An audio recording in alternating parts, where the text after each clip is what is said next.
Ladies and gentlemen, the chairman.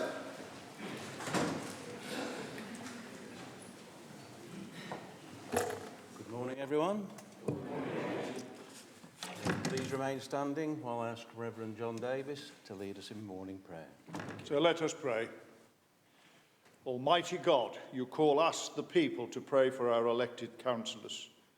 And so we pray for all members of this county council, the controlling group and those in opposition, that in all their undertakings, deliberations and decisions, they will serve the common good for the benefit of all people of this county.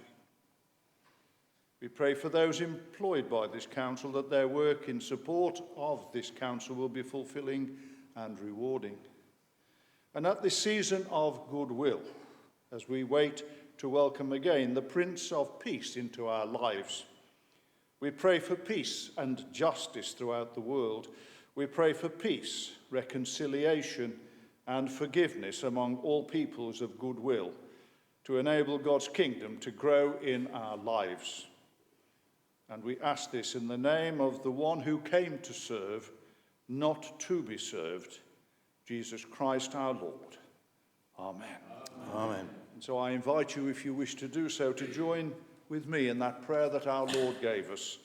Our Father, who art in heaven, hallowed be thy name. Thy kingdom come, thy will be done, on earth as it is in heaven.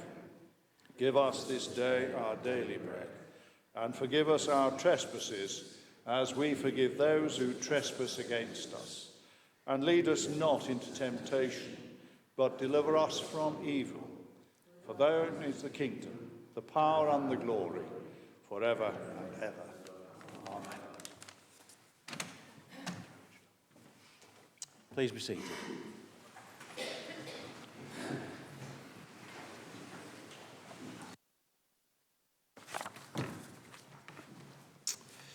All right. Before we start the meeting, I would remind all members of the need to comply with the Council's procedural standing orders, and in particular the following provisions. Where a member breaches procedural standing orders on their speech, contains irrelevancies or tedious repetition, the chairman may call on that member to cease their speech and to sit down. If the member continues to disregard the authority of the chairman may ask them to leave the chamber for the remainder of the meeting, and if they fail to do so, order their removal. The chairman will invite members to speak in the order he thinks fit. When invited to speak, a member should stand and address the chair. Other members will remain seated unless rising on a point of order or in personal explanation. Whenever the chairman speaks, no member will continue standing and no members will rise until the chairman has finished speaking. No member may question another member's motive or use offensive expressions to any member of the council or officer. A member will not speak more than once on any item or motion except to make a point of order, personal explanation, or in the exercise of a right to reply. A member may rise at any time to make a point of order or a personal explanation and will be entitled to be heard immediately. The decision of the chairman on all points of procedure and order and their interpretation of these standing orders will be final. The chairman will have the discretion to vary the procedure at any meeting and where they consider it would be conducive to the effective management or conduct of the business at the meeting. This meeting recognises Councillor Murray as acting leader in accordance with the Council's Constitution, Section 6, Standing Order 4.2. Moving on to item 1, apologies. Are there any apologies for absence? Good morning, Chairman. Good morning, Council. Yes, I have 4 apologies for absence. They are Councillor Cooper, Councillor Kelly, Councillor Munro and Councillor Wildman. Thank you. Are there any further apologies? Right. Item 2, declarations of interest. Does any member wish to declare an interest? So I'd like to declare an interest in SEND. I have a family member who works within SEND School and SEND Provision. Thank you, Councillor Murray. Item 3, confirmation of the minutes of the previous meeting. We have 3 sets of minutes to confirm. I move that the minutes of the council meeting held on October the 9th, 2025 be signed as a true record. Is that agreed?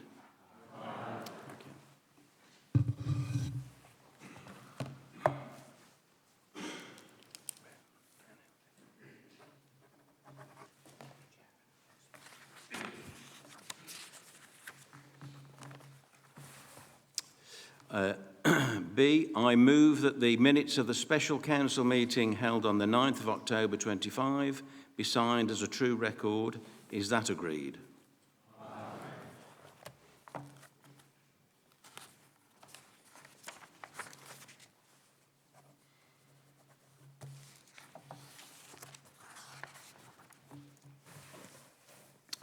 And I move that the minutes of the extraordinary council meeting held on the 23rd of October 25 be signed as a true record. Is that agreed?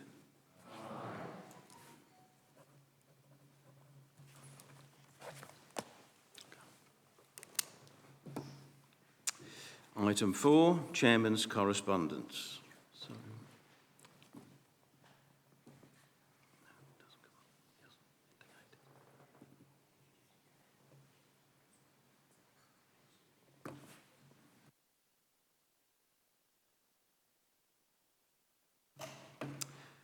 Moving on to item 4, Chairman's Correspondence. Staffordshire organisations honoured in the King's Awards for Voluntary Service. I'm sure that members will wish to join me in extending the Council's congratulations to the 5 voluntary organisations from Staffordshire who have been awarded the King's Award for Voluntary Service in this year's honours. This prestigious award recognises outstanding work by volunteer groups, charities and organisations who benefit their local communities. It was created in 2002 to celebrate Queen Elizabeth II's Golden Jubilee, and following his accession, His Majesty the King emphasised his desire to continue the award. The winning groups this year include Shenston Community Library Association, Simon's Heroes, Stafford and District Bereavement and Loss Service, Tamworth Wellbeing and Cancer Support Service, and At 21 Leek Town Centre Project. Item 5, Statement of the Leader of the Council. Councillor Murray, will you move the consideration of the statement, please? I move to the consideration of the statement, but I'd also like to make an introduction, if I may, Chair. Thank you. Good morning, everyone. Good morning. As the new acting leader of this council, I wanted to stand up today and speak directly to you all. It's to all my fellow councillors. It's to the officers, all the staff who work so hard within our county council. It's to the public gallery, all those watching online. Primarily, I'm speaking to the people of Staffordshire. My role is clear. It's to provide stability, protect the integrity of this council, and ensure that Staffordshire continues to be governed responsibly.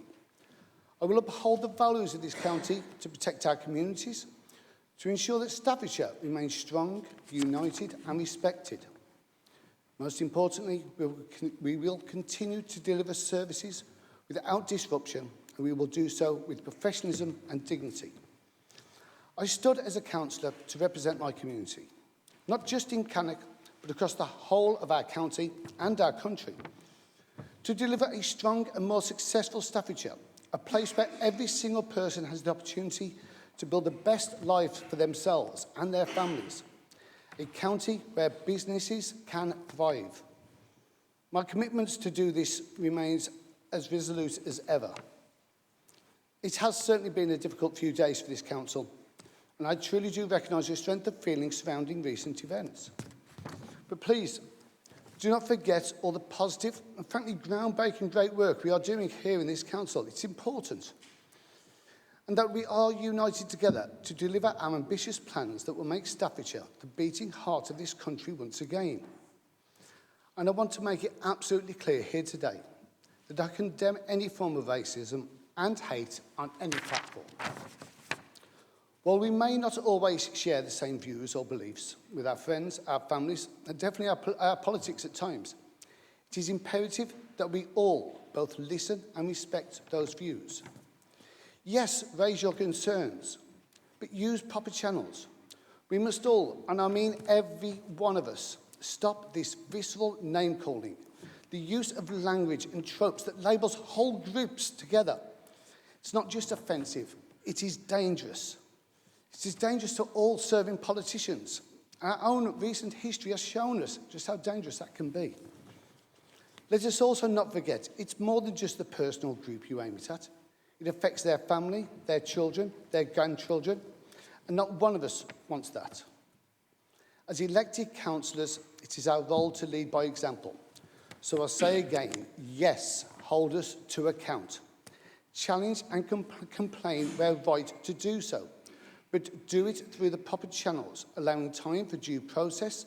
And I will assure you now, complaints of this nature about any councillor will be fully considered as part of the standards complaint process and our code of conduct. And once due process has been completed, as interim leader of this reform group and of this county council, any member proven to be flouting these high standards will also be held accountable by me swiftly and decisively. I've only been acting leader now for 48 hours. My priority now is to focus on our plans for making this amazing county and to support not only our councillors, but all the amazing staff who work tirelessly across Staffordshire County Council, delivering the services you deserve. So please, let's move forward together, united in our purpose and ambition for Staffordshire, but also respectful of the diversity of views and the need for open, honest debate. Thank you all. Thank you. Councillor Philip White. Thank you very much, Chairman. Good morning, everybody. Firstly, I'll welcome Councillor Murray to his place. I and all of my colleagues wish you well in your role, Councillor Murray. We have never needed good leadership more than we do right now. I never thought that my life in politics would involve standing up and speaking on the issues that we have to speak about today. And I never thought that our county of Staffordshire would be dragged into the dark, dark place that it has been in the last few months. A leader of the council who has resigned in a racism scandal. A cabinet member sat on those benches over there who has made the foulest and most offensive comments about ethnic minorities, about gay people, calling the police scum, interacting with Britain First. Astonishing, another cabinet member whose social media accounts have similar content on them. I welcome your condemnation of racism, leader, but those words will ring hollow if there is not action on these matters. There should have been action already. I'm astonished that we still have a cabinet member present who has admitted to making these sort of remarks. We need that action. We cannot move forwards as a council until these issues are dealt with. We cannot pretend it is business as usual. We're going to go through this council meeting now, but we all know this is hanging over us. And colleagues, there are 47 reform councillors in this council, not a single one of whom has spoken about this, not a word of condemnation. Until all of those councillors speak out, you are condoning this. Any of you who rise to speak today, you should condemn this.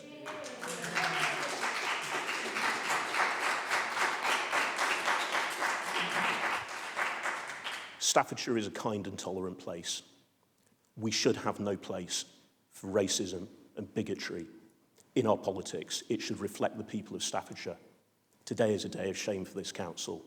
We need to deal with this, colleagues, and we need to show the people of Staffordshire that this is not us.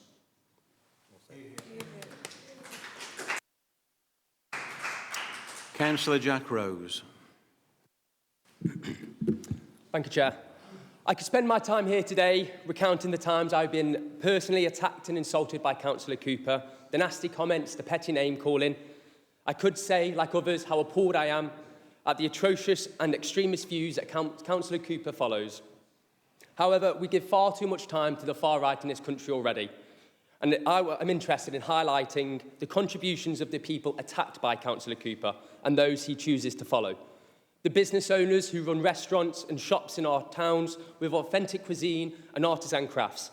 The diversity in our local schools and communities. The shared goals of wishing well for our families and wanting to live in a healthy environment. Those that have arrived from just over the border, perhaps, in Derbyshire or France, depending on how you phrase it. Those that have arrived from all over the world who have made Staffordshire, this great county, their home. Staffordshire is a beautiful, diverse and historic county. It is steeped in history and has an even brighter future. Staffordshire and its residents deserve respectful, strong leadership, grounded in values of community, solidarity and respect. Every time we excuse racist views and derogatory language, we take a step in the wrong direction. Any member of this council who shares extremist and racially aggravated views should consider their resignation today. Division and hate are not welcome in this country, never mind in public life.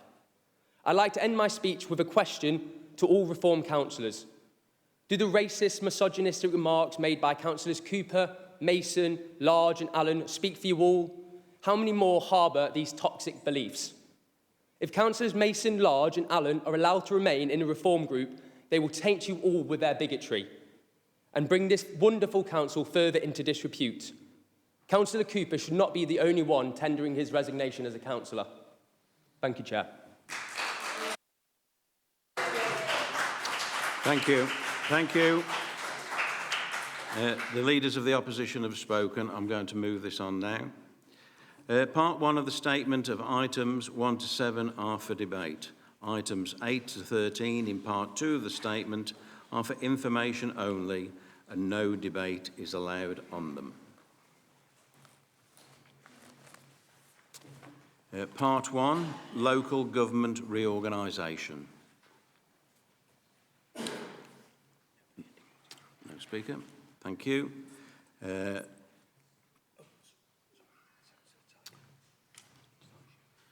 Anyone? Oh, right. So, Councillor Tagg, sorry. Thank you, Chairman. Firstly, I'd just like to associate myself with the comments of the Leader of the Opposition and the member in front. I think the upheavals of the last week have been a disgrace for this council. I've been on this authority since 2007, the longest serving member. I've never seen a week on this county council. It brings shame on our county, and I completely agree with the previous comments. Moving to this item, local government reorganisation, I think the acting leader and myself share a lot of views on this, as this whole council did. We all wrote, didn't we, to the government asking for this whole procedure to be cancelled, to be looked at again, and for us allowed to get on and govern for the people of Staffordshire and the districts to carry on the work that they do. One of the things which we do share common ground on is devolution. We want to see devolution. We're being denied that devolution at the moment by the government, while it messes around with boundaries of councils. Also, elected mayors have been attached to the devolution agenda, strategic authorities. And I was really concerned recently that the government voted through in Parliament that precepts for elected mayors would have no cap on them, and also that their money, which they raised, would not necessarily have to be spent on services which were under the remit of the mayor. That, for me, opens up a whole can of worms on council tax increases and use of money outside of the remit of the mayor's responsibility. I support devolution, but I don't support that mayoral approach. And I think what we have is enough tax in Staffordshire and in the districts at the moment, and I don't see the need for a further layer of tax through an elected mayor, which you can see the precept rising without any caps upon it. I don't think people actually realise that devolution is a good thing, but when the government attach these sort of things to them, I think it's all about tax raising. So I would ask obviously the acting leader for his views on that, and whether he would support obviously making representations to the government against a tax-free, tax-raising mayoral authority, rather than real devolution, which brings powers back to the local councils we've got at the moment. Thank you, Mr. Chairman. Thank you. Councillor Hussain. Thank you, Mr. Chairman. Simply, I would like to echo the condemnations, what has been said before. And I hope, Mr. Chairman, I always say my glass is half full. Moving forward, people will do the right thing and people will consider their positions. Yes, I would like to say, in our country, and especially in our county, also in public life, this racism and discrimination should not be come along. Mr. Chairman, the esteemed colleague mentioned about the letter sending to the number 10 Downing Street before. I just would like to put a point of clarifications in there for your indulgence. I wholeheartedly would like to express my displeasure that it is been told that I have signed a letter. I haven't had a chance to read the letter at all. I have no idea about the context of the letter at all. I was expecting a common courtesy to show me the letter before they put in my name. I hope the interim leader will look into this one and give me the proper explanations why it has been told that I have signed the letter. Yes, I suggested the letter, but I have the right as a common courtesy to know what's in that before people say that I have signed it. This is completely and simply a misleading statement. I have the right to know before I sign. And if people said that my name is in there, I haven't done it so. So as Mr. Chairman, you are the guardian of this place. I hope you will look after my dignity as well. Thank you, Mr. Chairman, for your indulgence. Thank you, Councillor Hussain. Councillor Murray, would you like to respond? It's the first point to Councillor Tagg. I mentioned this earlier, it's where we must work together on. And we are in alignment on the devolution for the whole of Staffordshire. And we do totally all agree on the LGR model that is proposed is unworkable. And again, I'll agree, the unlimited precept that has now been agreed, without need to show where it is to be spent. It's a way that the central government can say, we're not putting up your council tax. It's their precept they have increased, but there's no limit to how much they can add. They can add 10%, 15%, whatever you want. Your council tax gone up, but the central government can say, no, we did not do it. Yes, you did. My bigger concern with devolution, they have already cancelled mayoral elections 2008 going forwards. Will we ever have democracy under this government we have right now as they keep cancelling elections on us? This is further work we do together because I think there is a great cohesive agreement within these chambers on our belief for Staffordshire. And that we will work with together going forwards.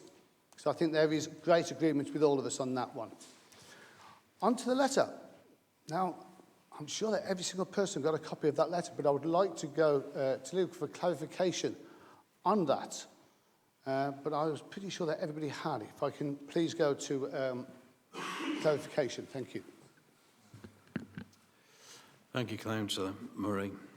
Moving on to item 2, the budget. Councillor Greatrix. Thank you, Chairman. You made a vain attempt to try and move on from the main subject that people are here to listen. The gallery and the media are very interested in the toings and froings of what's gone on with the Cabinet. And it's very difficult to discuss the budget because we have an issue where Councillor Murray has said, and I've quoted what he said this morning, we should uphold the values, we should maintain high standards, we should lead by example, and we should be held to account. Well, we can't hold you to account, Reform, in the way you've set this budget, because Councillor Large is the Member for Finance, and he's one of the 3 people who have attracted media attention to this council. And the very thing that Councillor Philip White has referred to is an environment that we sit in.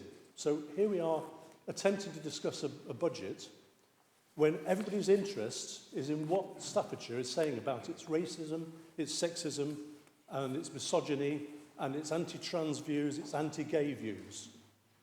There are people in the Cabinet who shouldn't be members of this council.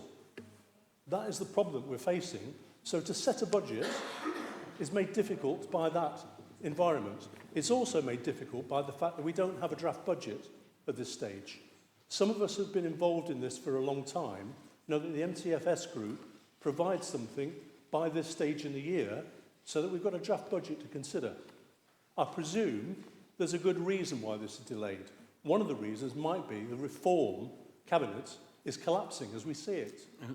Sorry, Councillor Greatrix, a point of order from Councillor Murray.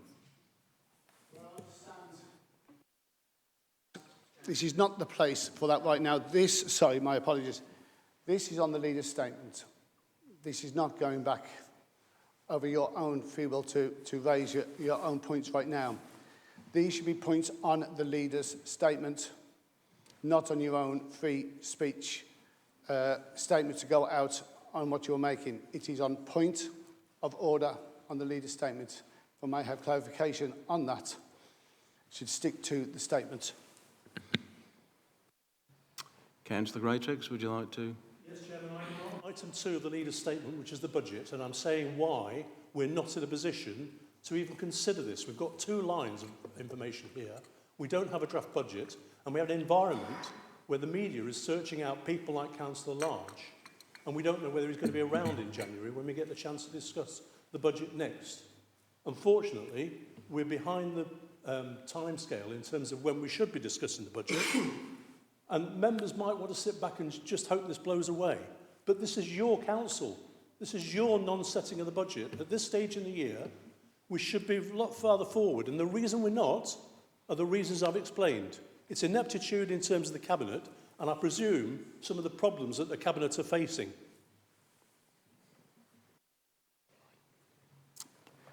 Councillor Murray. We have procedure in these chambers.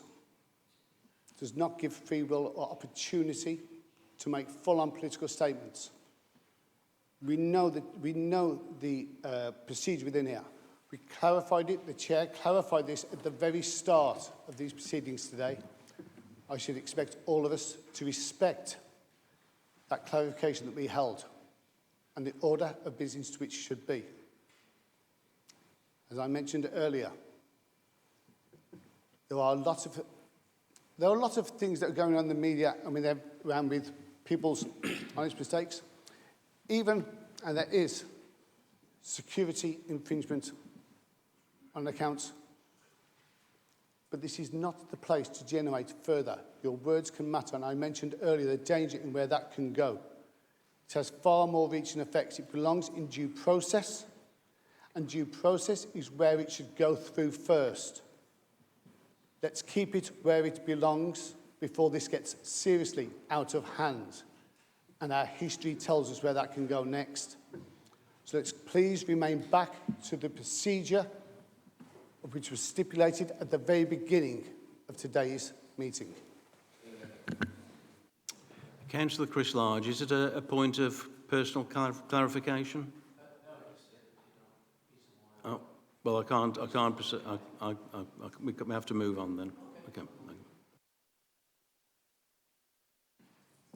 Moving on to item 3, SEND funding and the local government finance settlement. Councillor Pert.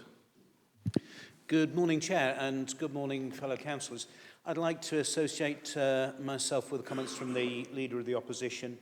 I've worked in communities for the last 25 years. We've built a council that people were proud to work for, and we desperately need to get back to that point. I love the county, I love the people that I serve, and we need to get all of us back to that point. In terms of the item that is under discussion, the SEND funding, I welcome the fact that the government is looking to provide funding for SEND centrally, because that is one of the fundamental risks that this council faces as it goes forward. And anyone who's looked at the finances and understands the DSG will understand the risks that are there. But I'd like to ask the Cabinet Member for Health and Care whether he is lobbying for social care to receive the same central funding. Because if SEND is one of the fundamental risks within the council, one of the others is the growing ageing population within this county and across many parts of the country, and the funding costs that frankly are growing and growing year by year. Thank you. Thank you. Councillor Murray? Thank you. As I declared earlier, I do have a conflict on the SEND issue. If any specific point you wish, please send it to in writing and our Cabinet lead will reply to you straight away. It's a seriously important topic for us all, especially over here, and we will do everything for our children and adults coming through that. Thank you. Moving on to item 4, strategic plan. No speakers? Oh, sorry. Excuse me, please sit down. Please sit down. Please sit down.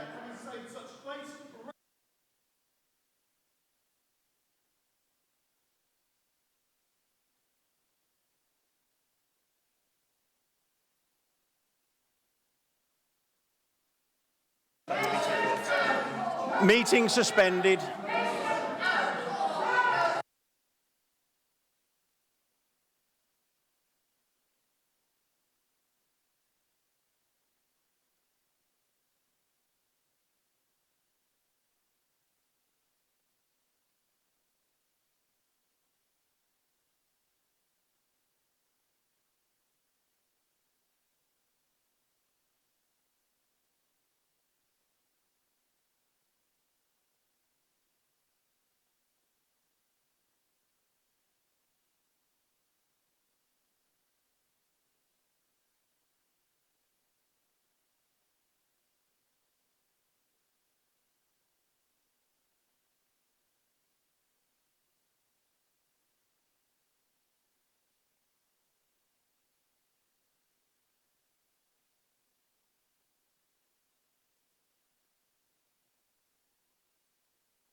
Good afternoon, everybody. Please be seated.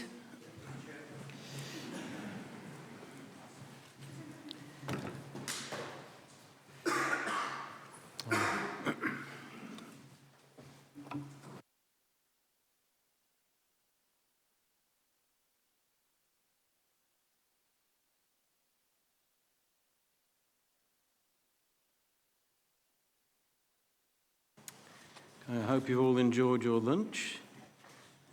I thought I'd put my lucky tie on today, but apparently not. Back to the leader's statement. Item number 4, strategic plan. Councillor Alex Farrell. Chairman, welcome back everybody. I think that this strategic plan is important. This council needs a proper, serious plan to deal with what unfortunately has happened to this council and Staffordshire over the last few weeks, exemplified by what we saw today. Out of interest, I think it's important that we say thank you to the staff, the security and the police who have helped us today. Peaceful protest is really important, Mr. Chairman.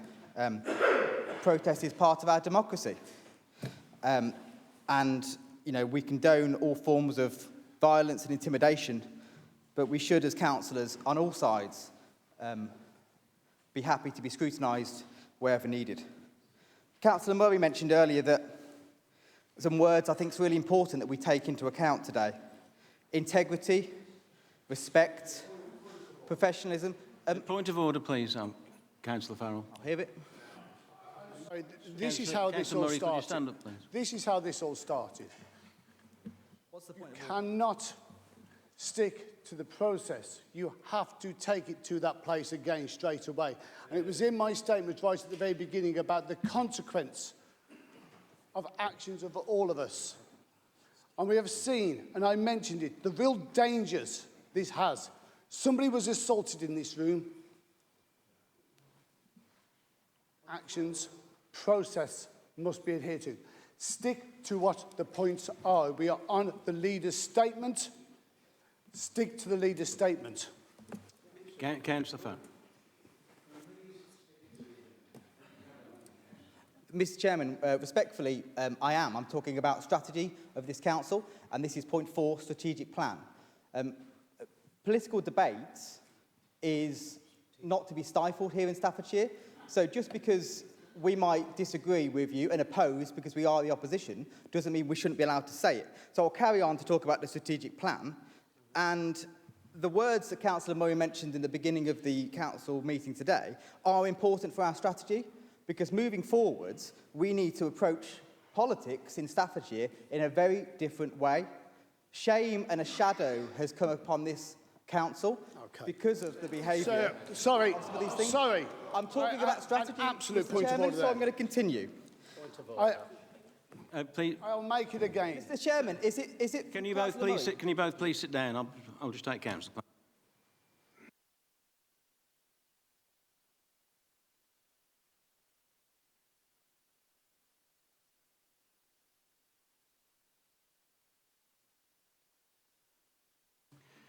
Councillor Farrell, can you please confine your points to the strategic plan, please? I am going to, Mr. Chairman, and I am trying my best to talk about strategy and a strategic plan. And it's really important as a council we understand who is delivering this strategic plan, because as it currently sits, we have chaos in the cabinet. We have. Councillor Farrell, I'll ask you to sit down and not comment any further. So please, can you stick to the... The problem is, Mr. Chairman, is I feel like democratic debate is being stifled in this chamber. I'm talking about strategy. I'm sorry, please sit down. I will not hear you now. So I'm being shouted down by Councillor Farrell, I'll ask you to be removed from the chamber. Clearly you don't want democracy to happen. Moving on to item 5, Small Business Saturday. No comment. Right. Moving on to item 6, Christmas. And now moving on to item 8, Staffordshire means business. Oh, sorry, 7, 2026. Item 8, Staffordshire means business. Sorry, one moment.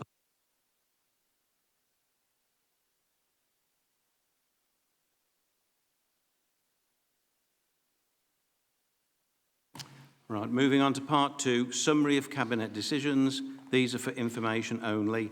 No debate is allowed. So item 8, Staffordshire means business.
Okay, we're moving on to item 6, notice of motion. Councillor Miners.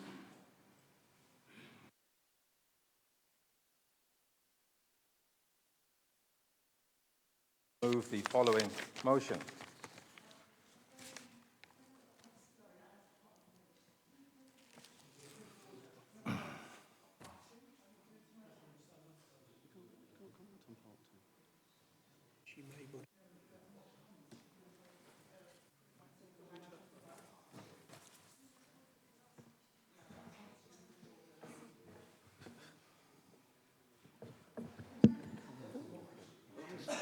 I'm still on here.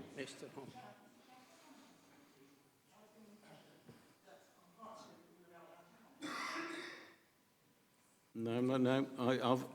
I've been told from the start that there'll be no comment on those. No comment.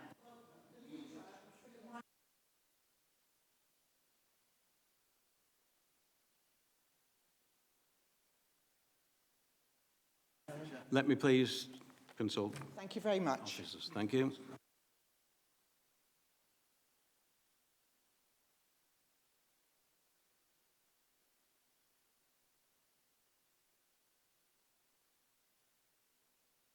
Council, so ...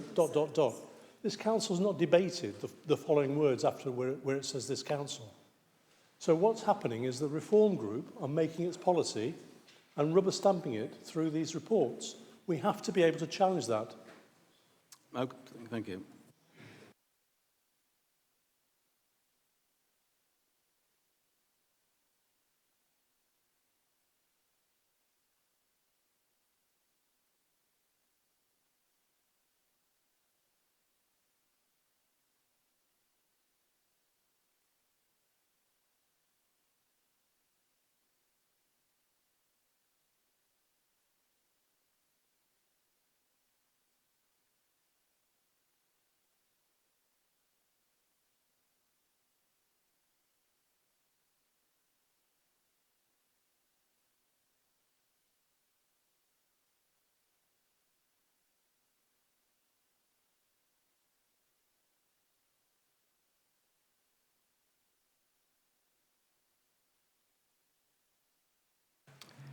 Yeah, this information has been out from day one. You've had time to question it, and you've not done so.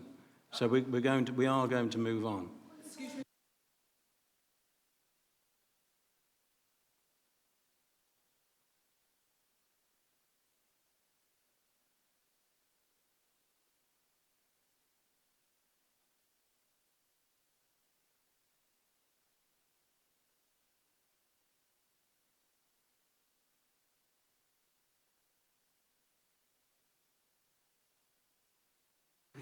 Right. At item 5, I clearly stated, part 1 of the statement, items 1 to 7 are for debate. Items 8 to 13 in part 2 of the statement are for information only, and no debate is allowed on them. And we're sticking to that. Could I not speak, Mr. Chair? I'm sorry. You've spoken enough, and my decision is final, and the office. It's very positiveness about Staffordshire, so I'm really disappointed that I haven't been positive about the new leader and positive about Staffordshire. So I'm very disappointed. Okay. Thank you. Yes, Councillor.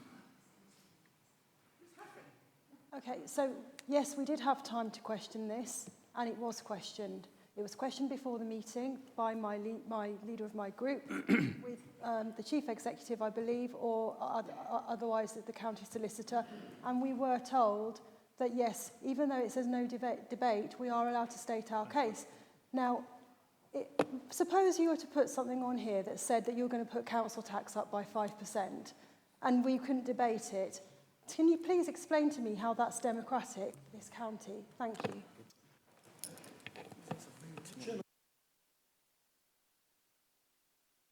Councillor Greatrix, please, can you sit down, please? Please.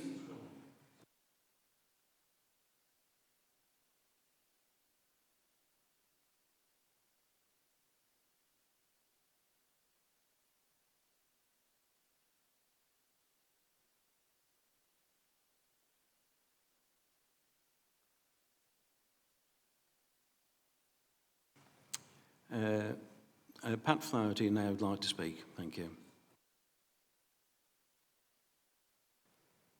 Chairman, thank you. Councillors, it's unusual that I would usually speak, but on the basis that I was quoted, just to issue a clarification to the room, if I may. In terms of the agenda and the statements, the statement by the chairman at the beginning of this item, he was very clear that Part A would be an issue for a debate, and that Part B would be issues for information only, which therefore would not be subject to a debate. What I would like to do, though, is to clarify that advice which I believe I've been consistent in throughout. Let me just put this by way of context. The context would be that asked on numerous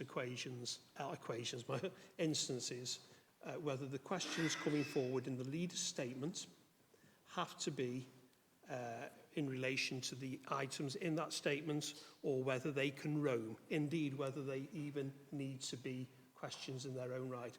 I think I've been very clear to state, and this is the standing orders, Standing Order 9 in the leader's statements, and I'll refer you to clause or paragraph 9.4. It states that during the debate of the leader's statement, a member of the council may speak on any matter relating to the work of the executive, including any matter not referred to in the leader's statement, whether or not they move anything in relation to it.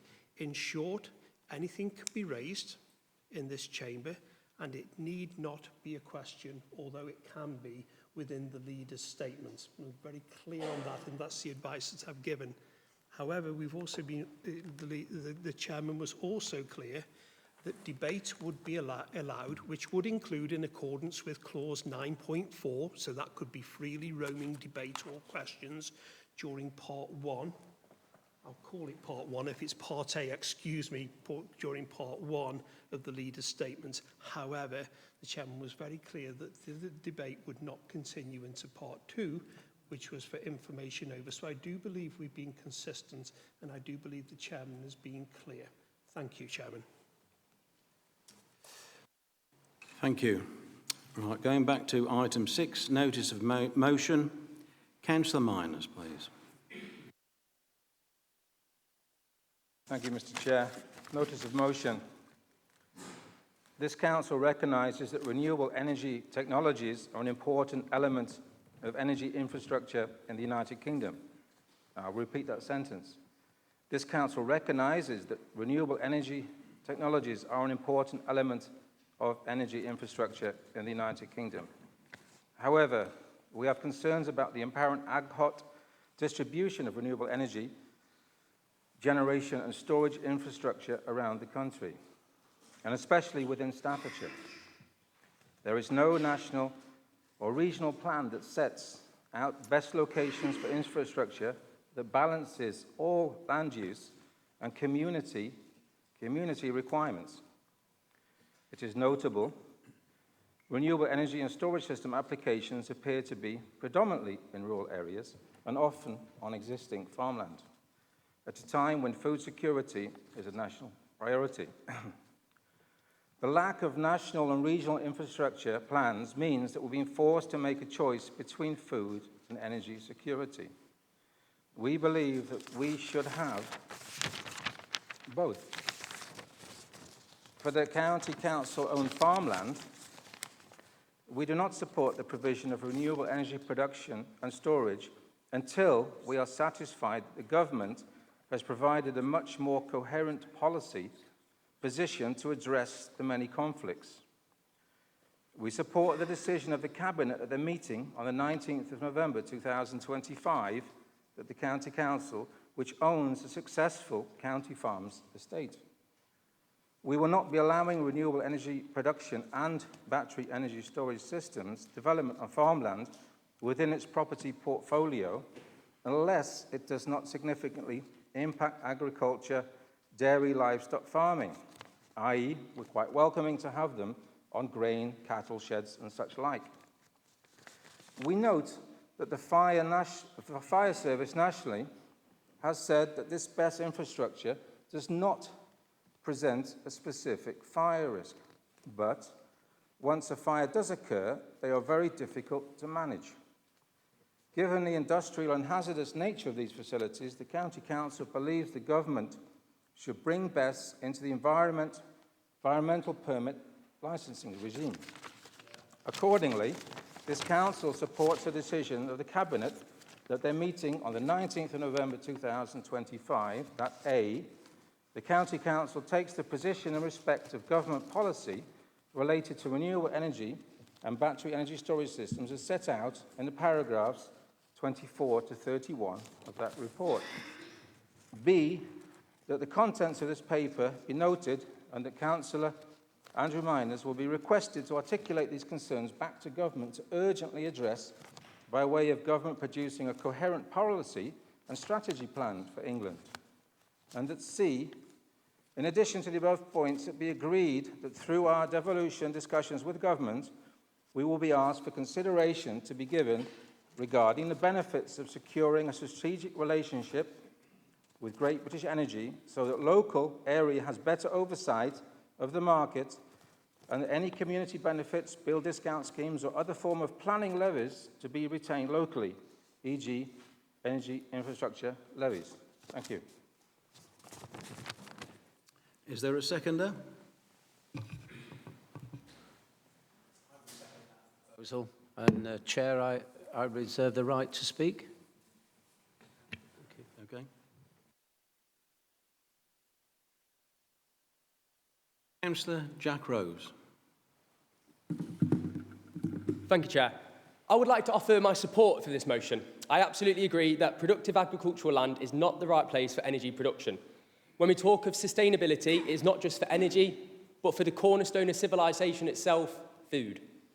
I am glad that the Cabinet member has explicitly said he will support energy production on spaces with limited value, such as roofs of agricultural buildings. But I want this motion to go slightly further. I would like to propose an amendment to this motion that would read as follows. D, that the Cabinet further investigates renewable energy production and initiatives, e.g. solar panels, on council-owned car parks, buildings and other suitable sites. Thank you, Chair. Thank you. Councillor Miners, would you like to respond? Oh, sorry, one moment.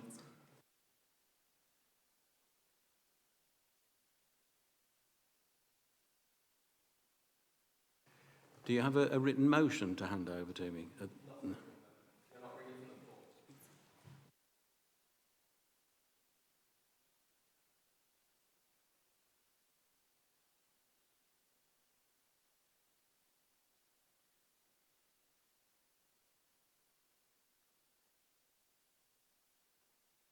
Councillor Rose, please can you put that in writing and also get a seconder as well, please.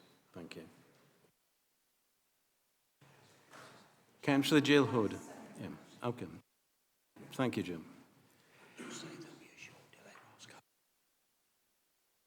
There'll just be a short delay while Councillor Rose writes his amendment.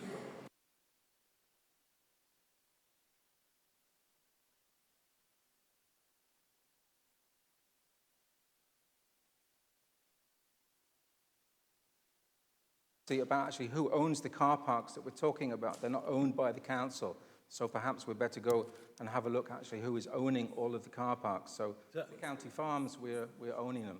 Thank you. Just everybody to be quiet.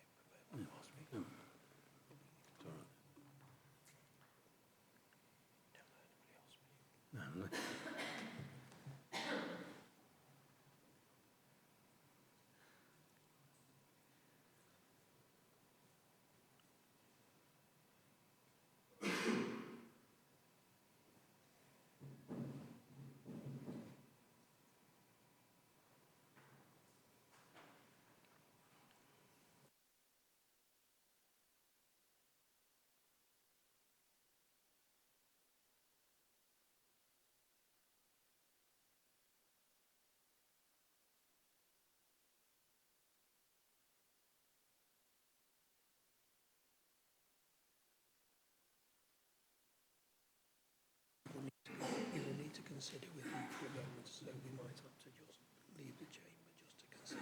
Okay.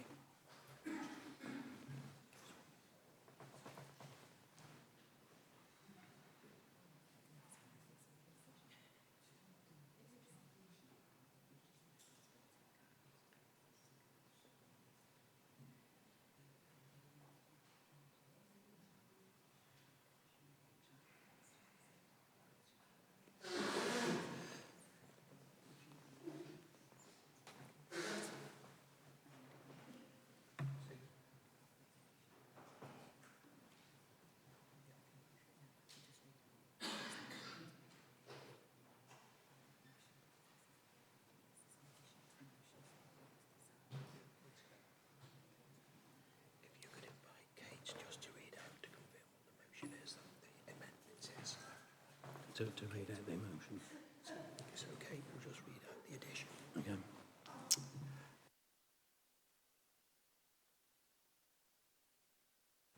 Thank you, Chairman. For the purposes of the debate, the motion proposed, the amendment to the motion proposed is that the Cabinet further investigates renewable energy production and initiatives, e.g. solar panels on council-owned car parks, building and other suitable sites. On a point of clarity on the motion, standing order, paragraph 11.4 provides that notice of motion may relate to any issue that affects those who live or work in the council's area, but will not propose any decision or action by the council, which is the responsibility of the Cabinet to take. So the matter needs to be opened for debate on that point.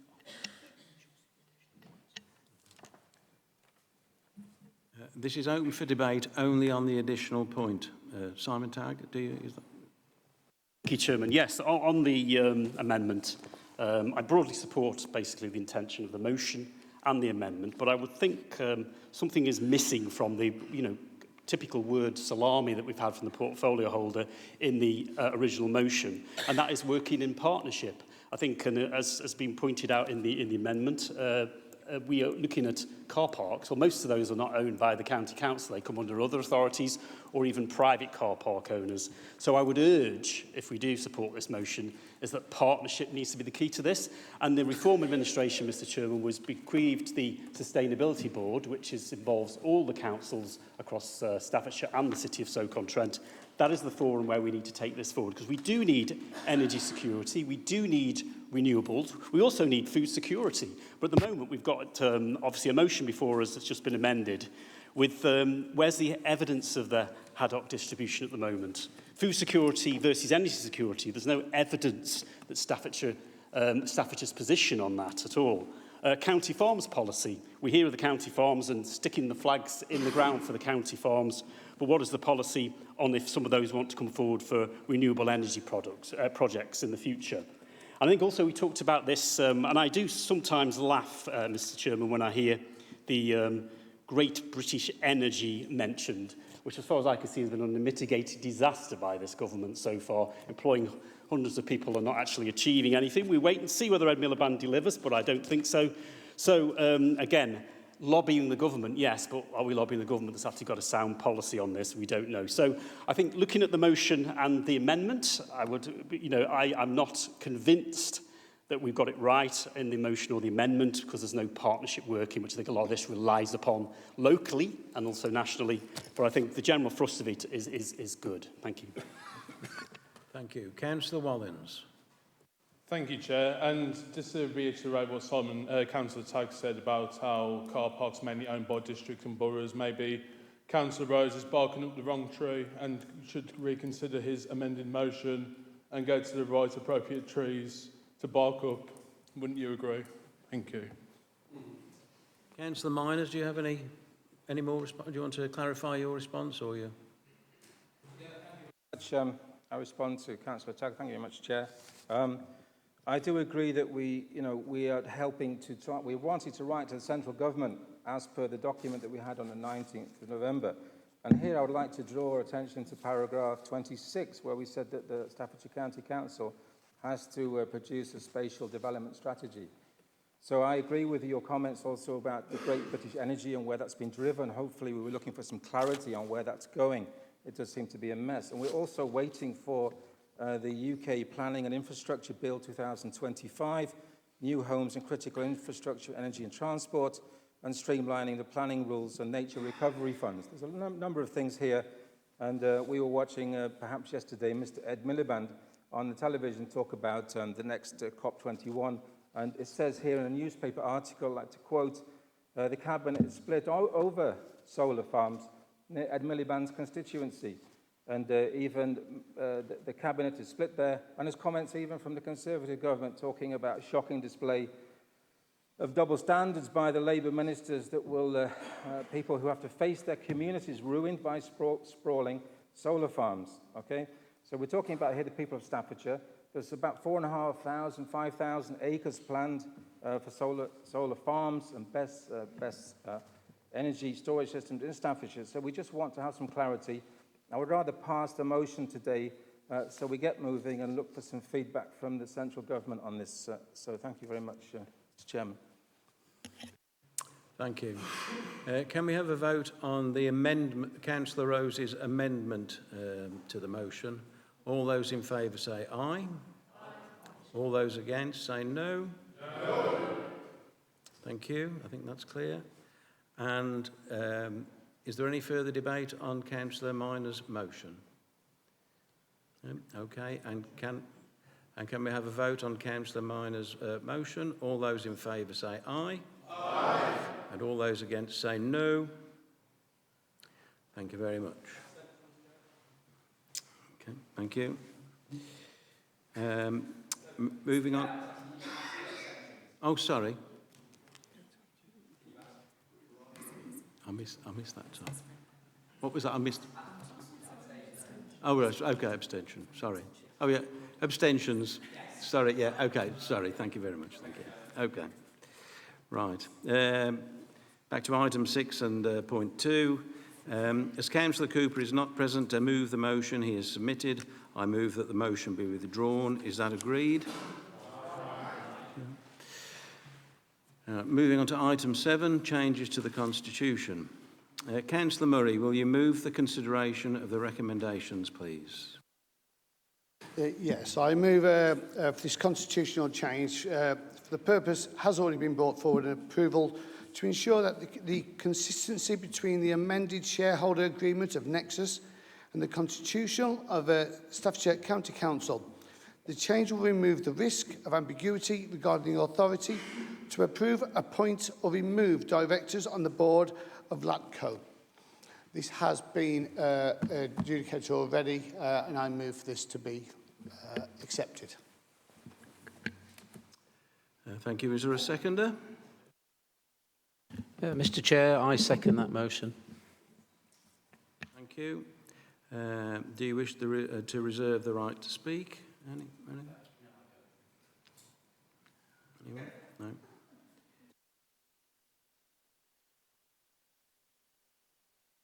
Any concluding remarks, Councillor Murray?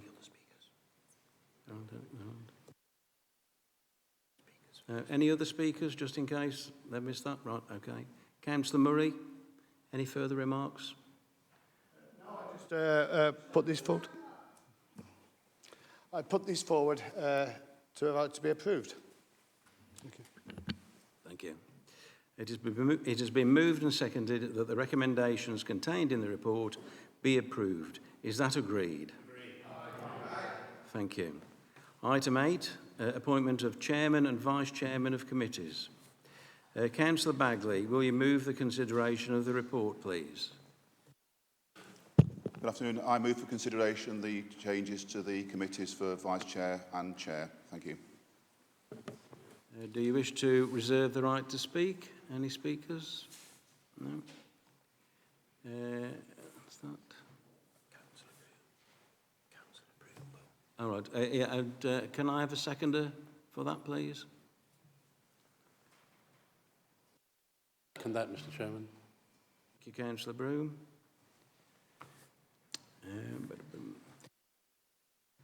Yeah, well, again, do you wish to reserve the right to speak? Thank you. It has been moved and seconded that the recommendations contained in the report be approved. Is that agreed? Aye. Thank you. Item 9, report of the Chairman of the Police, Fire and Crime Panel. Councillor Screen, will you move the consideration of the report, please? I will, Chair. Thank you.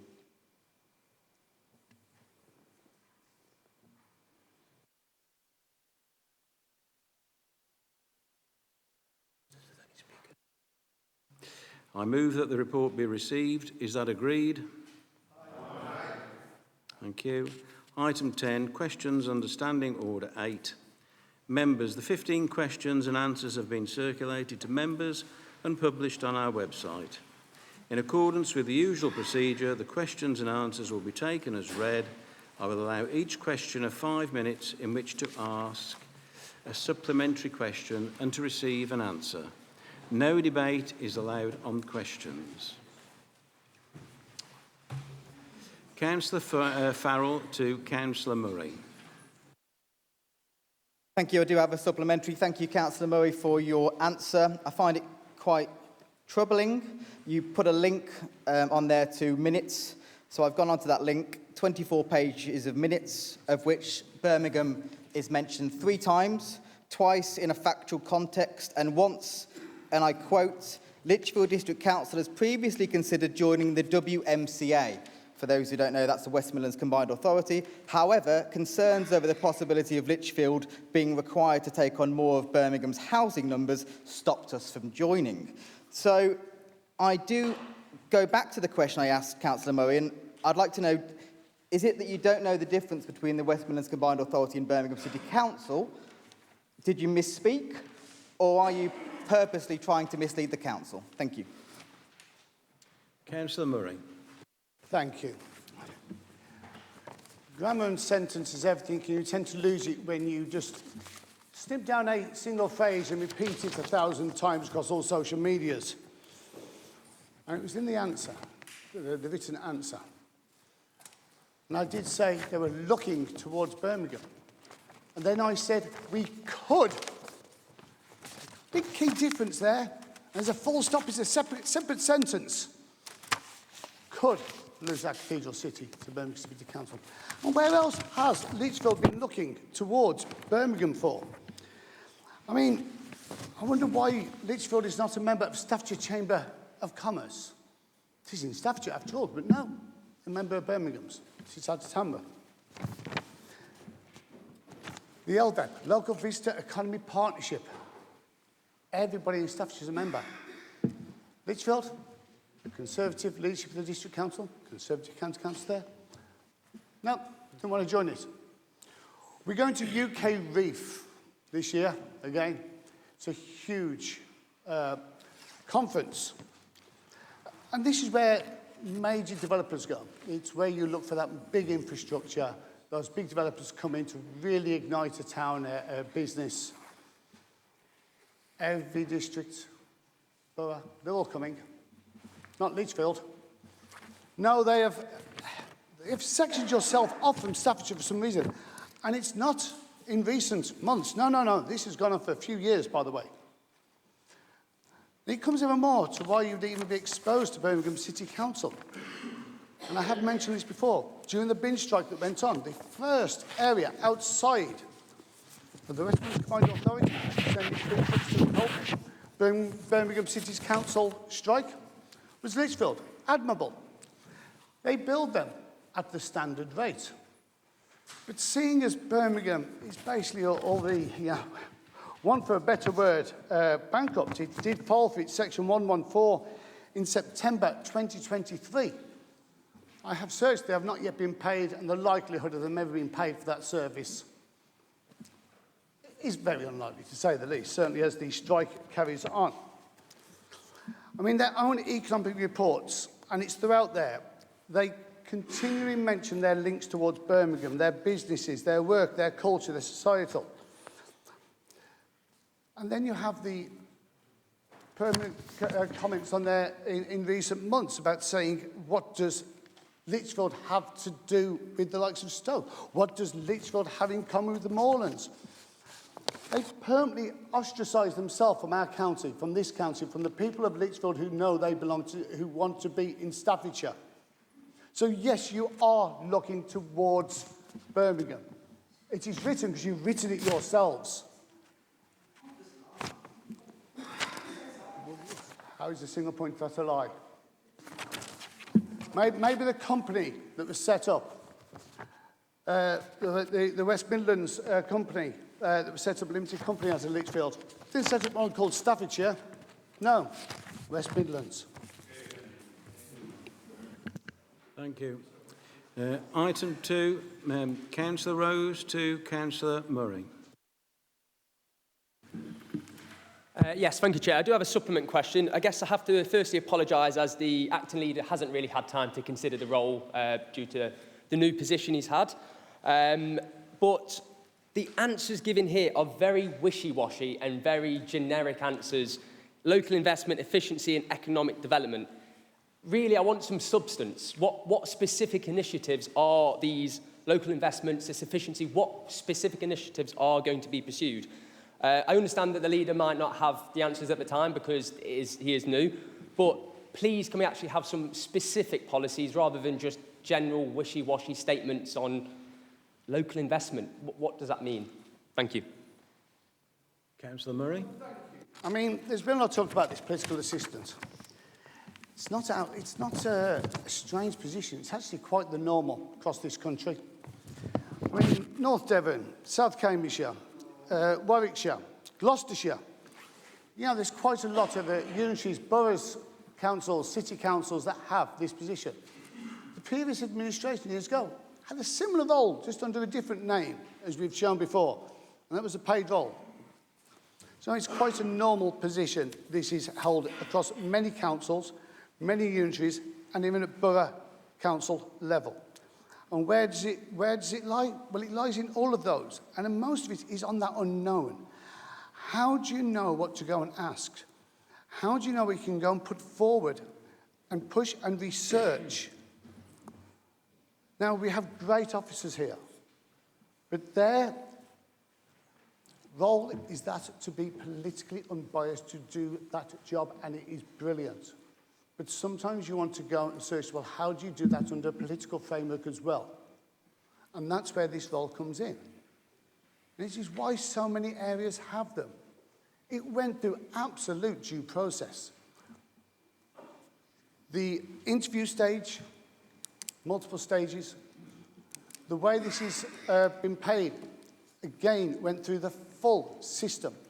And we come back to why these systems are in place. A person has, and in fact, I do not even know I've forgotten the person's name. I've only briefly been told who it was. Went through absolute due process and was chosen on merit for the role and the tasks at hand. It's a great role. It will bring great benefit to every area in Staffordshire.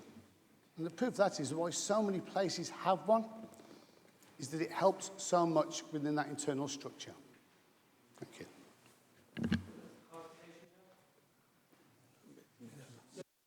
I'm sorry, Councillor Rose. No.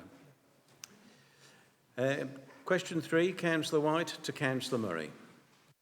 Thank you very much, Chair. Before I ask my supplementary question, I've just got a point of clarification for the monitoring officer, if she would be so kind. Could the monitoring officer please clarify on what basis the complaints against Councillor Mason regarding his social media activity were not progressed by the council? And then I'll ask my supplementary. Kate Loder, could you please respond? Thank you, Chairman.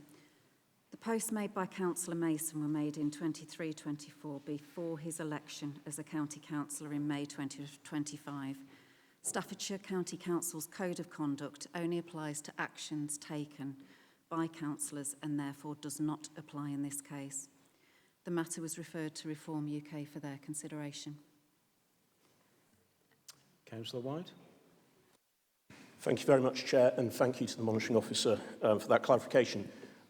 So my question to Councillor Murray is, in view of the fact that he has decided not to dismiss Councillor Mason, does that mean that Councillor Mason's views, as expressed in his social media posts, are consistent with Reform UK's values?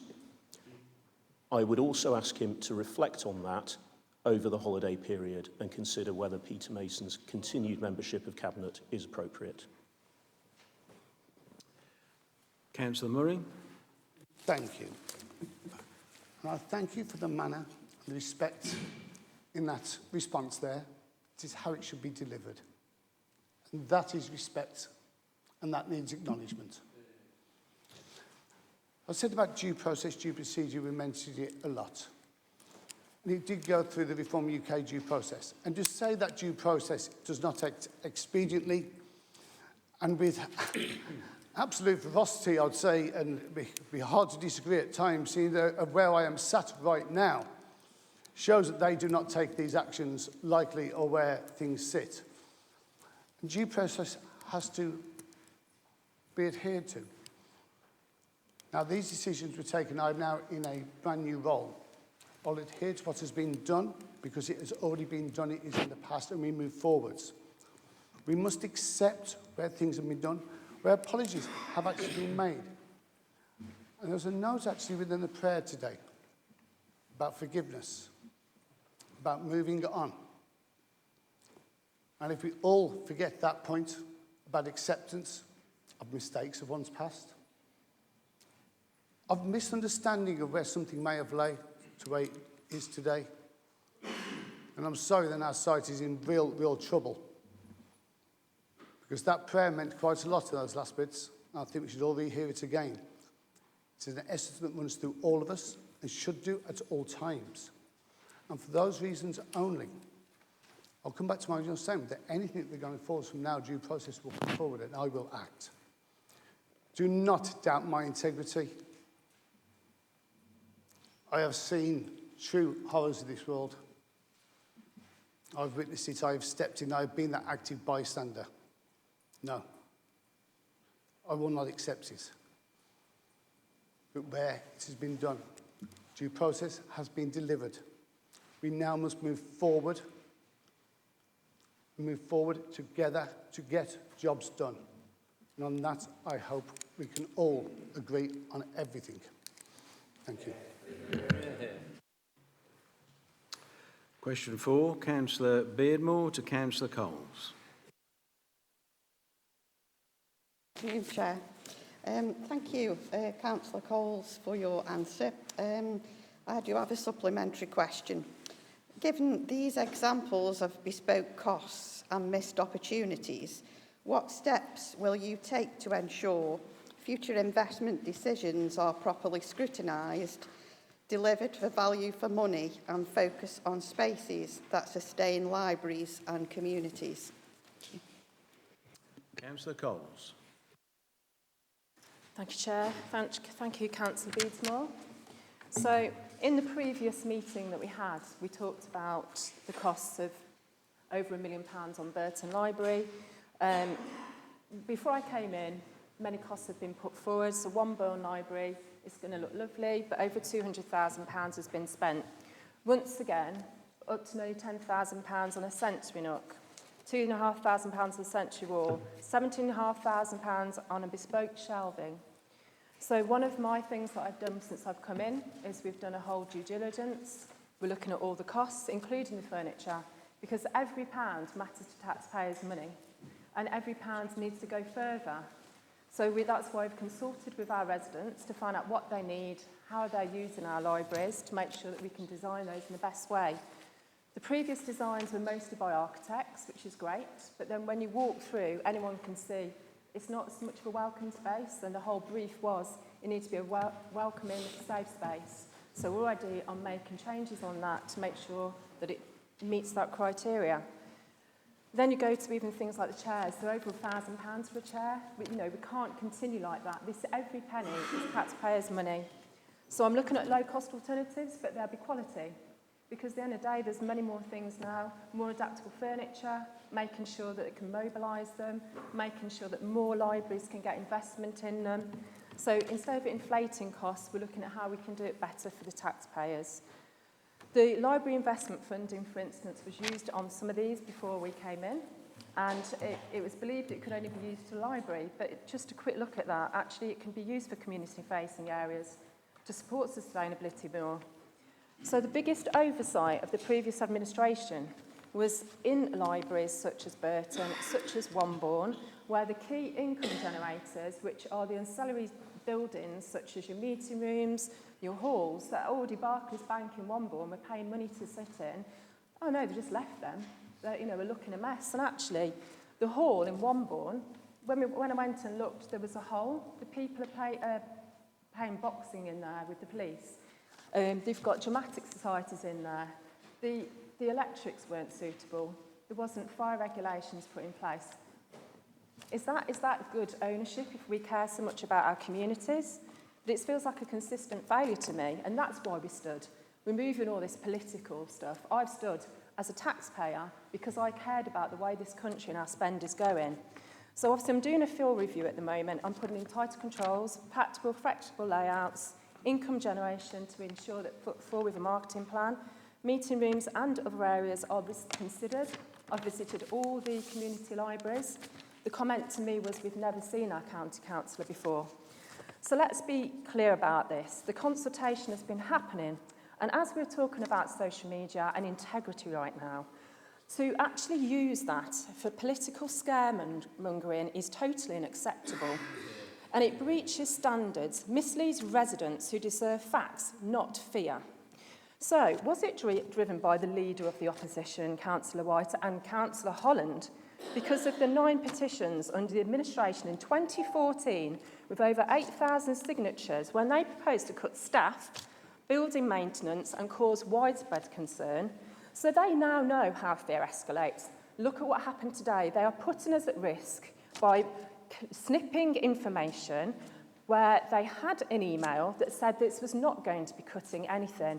But instead they went out on social media and once again cutting and editing for political gain instead of supporting the hard-working taxpayers of Staffordshire.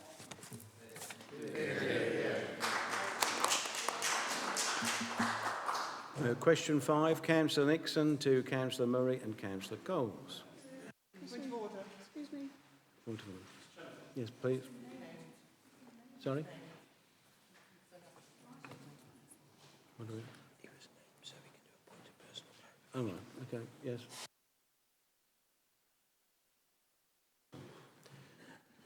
Thank you, Mr. Chairman. Councillor Coles, I emailed you 10 days ago and asked you to confirm whether you'd be looking at closing any libraries and if you could confirm that you wouldn't be as part of the consultation. I've yet to have the courtesy of a reply. Could you perhaps give us an answer now?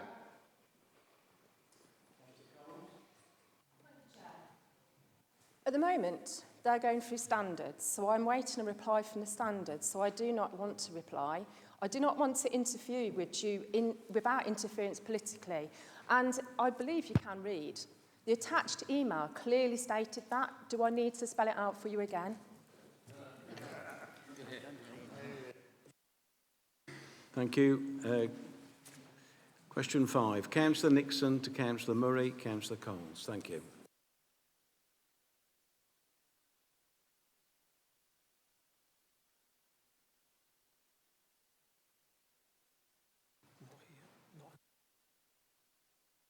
We'll move on. Question 6, Councillor Allen to Councillor Mylands.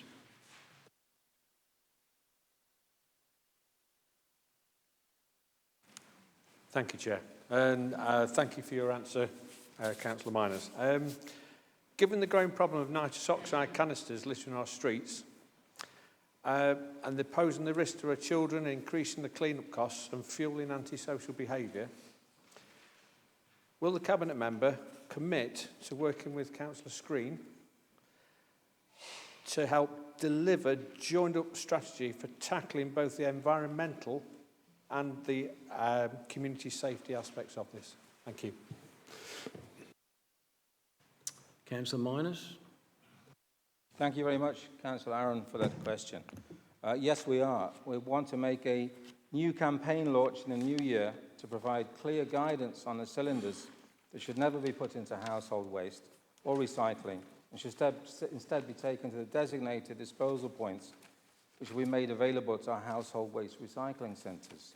However, I would like to elaborate in the time I'm allocated here to say that the presence of gas and nitrous oxide canisters in household waste is becoming an escalating issue for waste sector in Staffordshire. This problem affects both the waste recovery centres, such as W2R in South Staffordshire, and our frontline waste collection teams throughout Staffordshire. Although it's difficult to determine the exact number of canisters entering the waste stream, they're often hidden within the household bins. A recent audit at W2R, that's For Ashes Energy Recovery Facility, estimated there are 70 canisters passed through the system each week. the impact and risks here. The damage caused and risks to the personnel may vary depending on size and type of the contents of the canister, as well as the point at which the explosion occurs. I'll come on to the explosion a little bit later. During collection, explosions during the waste collection process can cause significant damage to the collection vehicles and potentially to the surrounding public property and, of course, the crews. At the processing facilities, explosions at the waste processing sites can damage critical infrastructure, shredders and furnaces. And we're going to release a video about this where it's actually happening in one of our facilities. These incidents frequently result in the operational downtime and substantial financial cost, which is then impacting into the Staffordshire as a whole and the residents and taxpayers. Recent incident examples. Example 1, the shredder explosion. In July this year, a large explosion occurred here, causing a canister hidden in delivered waste, ignited a fire in the waste bunker below. The fire was controlled using the crane to transfer burning waste into the furnace hopper, and a secondary fire later occurred in the shred access room, prompting a brief evacuation. You can imagine the cost impact of this. Both fires were extinguished quickly, allowing operations to continue. Repairs to the shredder required bulky waste to be diverted for under a week and resulting in operational disruption and additional costs. Example 2, boiler damage. In late June this year, damage was identified at grate bars in boiler 2, believed to have been caused by an explosion from unsuitable waste. Repairs required boiler 2 to be taken offline for 34 hours, creating further operational disruption and financial impact. So we will be working on this in the new year. I hope we have the full support from everyone in Staffordshire to highlight this risk. Thank you very much. Thank you. Question 7, Councillor Woods to Councillor Coles. Thank you. I do have a supplementary question. Given the scale of the backlog on the rights-of-way cases and the cuts made by the previous administration, how do you plan to tackle the challenging area moving forward, which seems an almost impossible task? Councillor Coles. Thank you, Chair. Thank you, Councillor Woods. So the current situation we find ourselves in is a result of successes, restructures and erosive cutbacks by the previous administration, prioritising short-term savings over statutory obligations. The previous administration's attendance at the Committee of Rights of Way was near zero, showing a due lack of care, which they've mentioned time again about caring for people of Staffordshire. I think this example again follows on. So they're now unable to meet basic legal requirements, creating a significant legal and reputational risk for the council. The impact on tourism, the economy and negligence threatens Cannot Chase, the Staffordshire Way, the rural network, undermining confidence in the stewardship. So years of underinvestment has meant it cannot be fixed once identified, and there's a huge amount of work and an additional investment needed. So I commissioned an efficiency review again, looking at the best business case recovery and at speed, due to the pressures, the overhead staffing left us, and looking forward to LGR. So with the new thinking, not just throwing away money at the problem, so I'm looking at technology, AI solutions to accelerate the process and reduce the costs and mitigate legal and reputational risk. I've initiated joined-up working with the connectivity and highways portfolios and coordinated response supporting statutory compliance and strategic priorities. A commitment to deliver a sustainable solution that restores confidence, protects our countryside and ensures Staffordshire remains a tourism and outdoor recreation destination that is safe to attend. It's important to note that these challenges will take significant time and investment to overcome, which I cannot do overnight, but I will do my best. Thank you. Question 7, Councillor Hodges to Councillor Lakin. Thank you, Chair. And thank you for the answer to my written question. Could the Cabinet Member for Children and Young People please highlight the results of previous inspections? Councillor Lakin. Thank you, Mr. Chairman. Thank you, Councillor Hodges. Between 2018 and 2023, there were 6 further inspections. And there are three persistent themes within those inspections. One is cuts to the budget made by the Tory administration at the time. Repeat failures were identified in all of those 6 inspections. And Councillor White's fingerprints were all over the report and the process engaged in those reports. For example, in 2018, the focus visit to Staffordshire County Council Children's Services identified that changes were delayed for reasons outside of the control of children's services. Cuts. There was a rise in workload for the social workers, excessively high caseloads for social workers. Senior leaders recognised that improvement to the service must be made as quickly as possible, and then the subsequent reports showed that they weren't. Supervision records lacked sufficient evaluation and smart actions. The inspector saw that significant gaps in children's case files existed, which put children at risk. In January 2019, there was a SEND inspection, joint SEND inspection. Her Majesty's Chief Inspector determined that a written statement of action was required because of significant areas of weakness. Children and young people with SEND in Staffordshire didn't achieve well and were often ill-prepared for the next stages of their education and employment training. Ineffective leadership, again, political and obviously, unfortunately, officer as well, which resulted in a fragmented and dysfunctional approach to education, health and care agencies working together. Children and young people with SEND have not received a consistently strong service. Leaders have been very slow to bring together a single vision and strategy for improvement. And it goes on and it goes on. And then in February 2019, there was another inspection of children's services. The experience and progress of children who need help and protection requires improvement. What needed to be improved, the length of time, a small cohort of children remained subject to child protection plans. They were just too long, weren't dealt with. The local authority response to children exposed to contextualised risk is not well developed and joined up. The effectiveness of return home interviews for children who repeatedly go missing were inadequate, required improvement.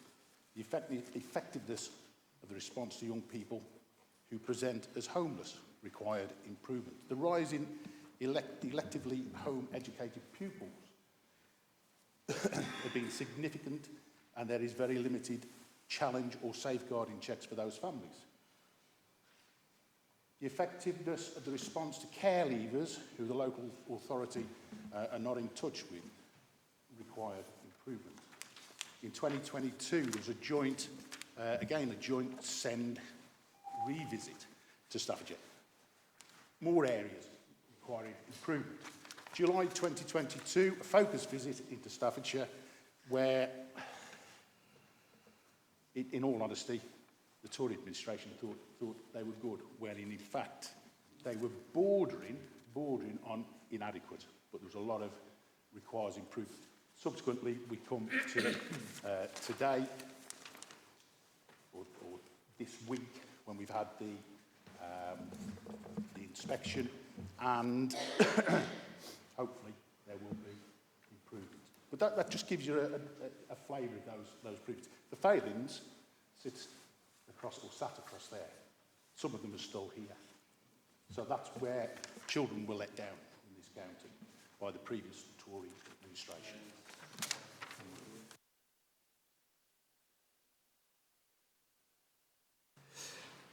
Thank you. On to question 9. Councillor Dean to Councillor Large. Thank you, Chair. I have a supplementary question. Can I ask the Cabinet Member for Finance and Resources if the resultant cuts in spending brought by the previous administration has seriously damaged children and families? Thank you. Councillor Large. Thank you very much. Hello, councillors. Our children and families were in crisis, and this is because of the previous administration, the lack of their poor leadership and fiscal responsibility. The service has had cuts of 47 million in the last 10 years.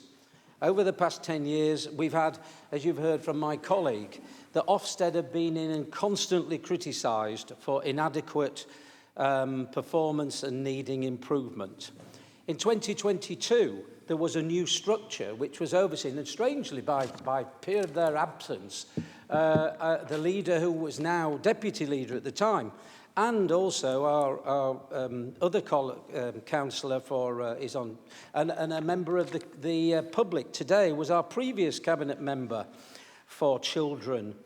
And interestingly is they oversaw the structuring in 2022. Now, if we shoot forward to our new Director of Children and Families, which has been praised heavily by our Councillor for Children and Families on the opposition, said last week at scrutiny it was inappropriate and ill-conceived.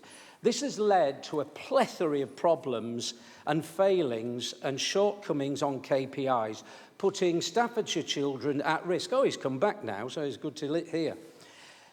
There were, as a result of that, the Director of Children and Families also left, and several senior people. So, whilst this has been happening in 22-23, the opposition and the previous administration decided to cut 2.3 million more and 1.9 million more from it. When we came into administration this year at our efficiency review, we were looking at what the previous administration had put up, and they were going to take another 3 million out of children and families for this year. So can you imagine it? In 25 weeks, the problems that we've had. We had a cabinet meeting yesterday where our new Director of Family and Children made a great presentation, and what happened was we had to input £5.5 million to bring the service back to a standard. So the children of Staffordshire going forward can rely on reform administration to protect them. The upshot of this was that the previous administration spent 2 hours moaning about a send person for £14,000, but they took 47 million out of this service, and we are in a dire strait now. I don't know about you, but I think that our people of Staffordshire, children of Staffordshire and family of Staffordshire, deserved a damn sight more than the poor quality management that they oversaw.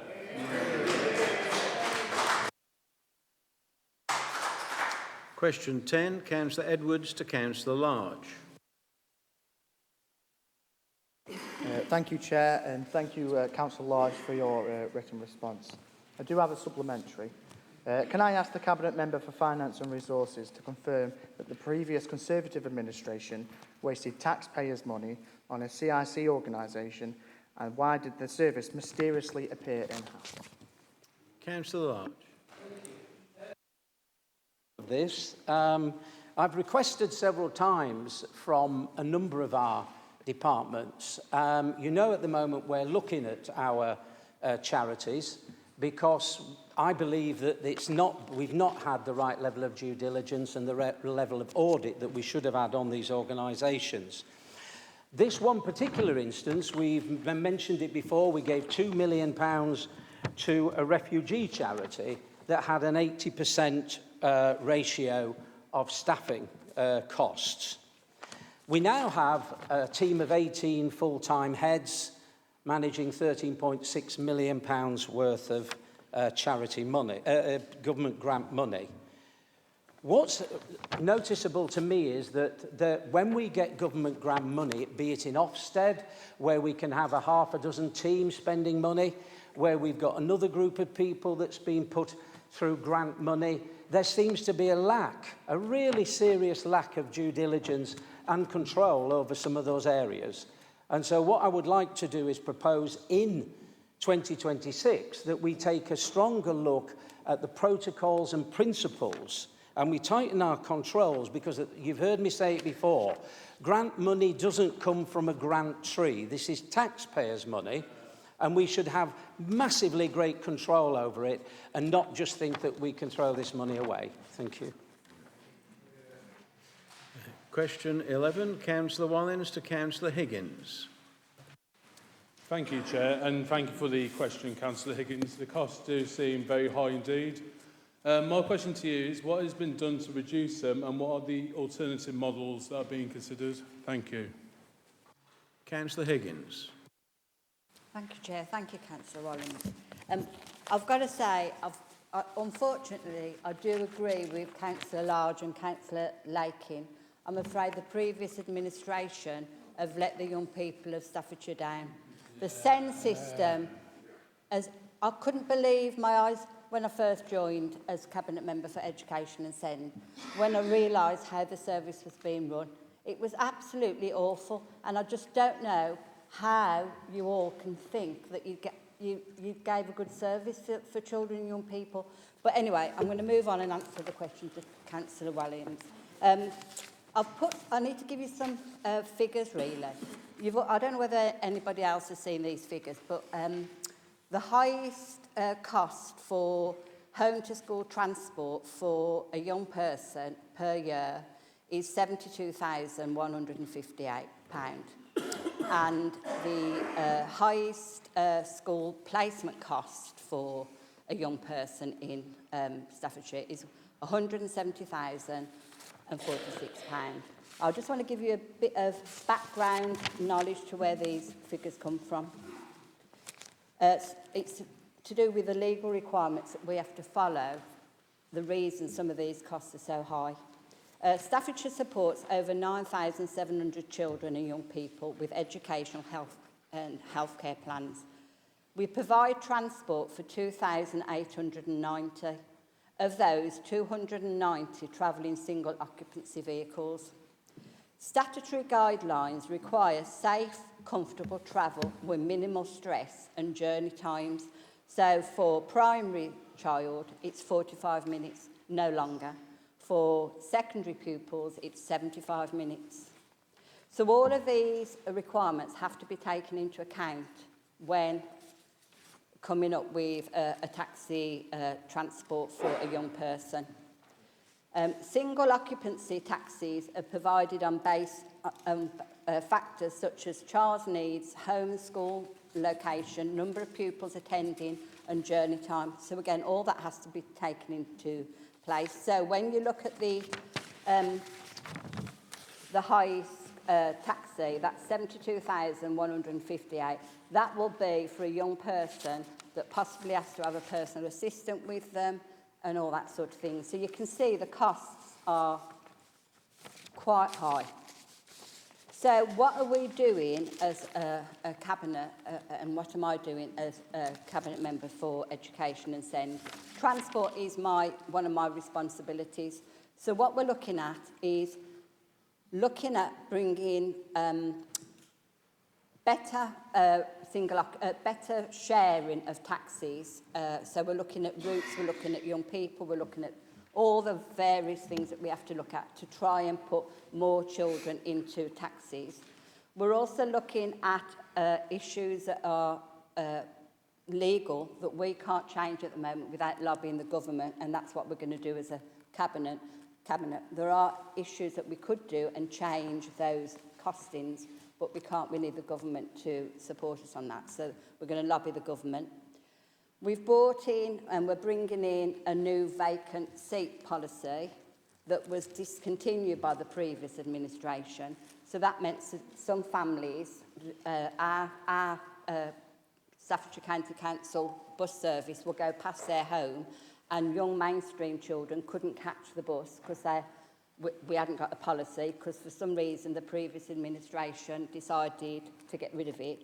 So we're going to bring that back to make sure all our taxis, all our minibuses are compliant for disabilities and all, accessible, so that mainstream young people can actually buy a seat on one of our buses. So that will give us an income, and that will help the families. which is, again is important. It's all about cost cutting, but we have to make sure we still deliver the service and look after our young people.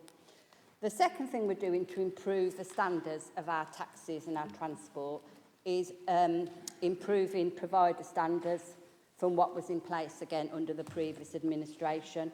We're introducing mandatory basic English and first aid training for all our drivers and our personal assistants, and that will be in the new terms and conditions. And sorry, I haven't answered about the No, I'm sorry, Councillor Higgins, your time's out. Sorry. On to question 12, Councillor Orlandi Fantini to Councillor Large. Thank you, Chair. So my question, if I can ask the Member for Finance and Resources to confirm reform strategy on borrowing and what other savings we can expect to see. Councillor Large. Well, just to clarify, for a certain number of councillors who are struggling with this one, when we came into administration, one of the things that we promised, we said that we wanted to lower the debt, we wanted to lower the costs, improve efficiency, and where possible, lower council tax increases. So it was a commitment that whenever, and we make it clear, when we said lower the debt first and foremost, if we get the chance to do it, lower the debt, and we remove £15 million worth of debt, and that has saved taxpayers' money for Staffordshire. In the efficiency review, we found financial efficiencies, further financial efficiencies, and we've also started to evidence efficiencies in workforce. You've heard me say before, our £1 million 10-year temporary worker, our £500,000 temporary worker for 5 years, £2 million on a day rate team under a grant, I should add. And we've also stopped the consultancy services. But our big commitment is that we want to lower council tax increases, but most importantly is without losing one service. And I'm sure everybody in this side would agree that we will work determined to do that. Interestingly is that when we came in a couple of months ago, we had a couple of comments from over on the other side. They're saying, will you honour our £95 million savings? Well, one of those savings, in other words, cuts, was a £3 million children and families cut. So does anybody on this side want to cut £3 million off it? No, we don't. So they also decided that they'd make some cash because they've got £250,000 in their project from parents who've been fined for taking them out of school. So we won't be doing that either. And finally in their scheme, and we've already mentioned it earlier today, in their scheme they had Bez farms on our county farms and £1 million. Well, I can assure you, our county farms are for growing food, and under no circumstances, we didn't sell off our farms like they did. What was it, 34 farms they sold off over the years, selling off the family silver? So we won't be doing their 5-year plan, we'll be doing our own. We will gain our efficiencies. We won't be cutting £3 million off children and family again. I don't know. You see, they're looking both sat there smiling over there. Really crazy. Well, and you said it. You praised Bernie Brown and you said, it's such a breath of fresh air. It's great what you're doing. Councillor Wilson said on children and families, it's like watching new green shoots. You should be ashamed, particularly that gentleman sat on the end there, because he was deputy leader at the time. We will invest £5.5 million. Point of order, please. Yeah, of course you can. Thank you very much, Chairman. I mean, shocking for Councillor Large to say that I should be ashamed today, but could Councillor Large please stick to answering the question? Councillor Large. Question. And that is that we will be investing £5.5 million in children and family to make our parents and children safe. We won't be putting Bez on county farms. We will not be cutting our service, and we will do our damnedest over the next 3 or 4 weeks. And just to answer the point for Councillor Greatrix, the reason why there's been a delay is really simple. We had the Fair Price Funding Review, which didn't come in until the 3rd week of November, and we had a budget. So we decided to take the time out and get all of the information for that before we put it out further, and that is the reason why we did it. Simple and factual. Thank you.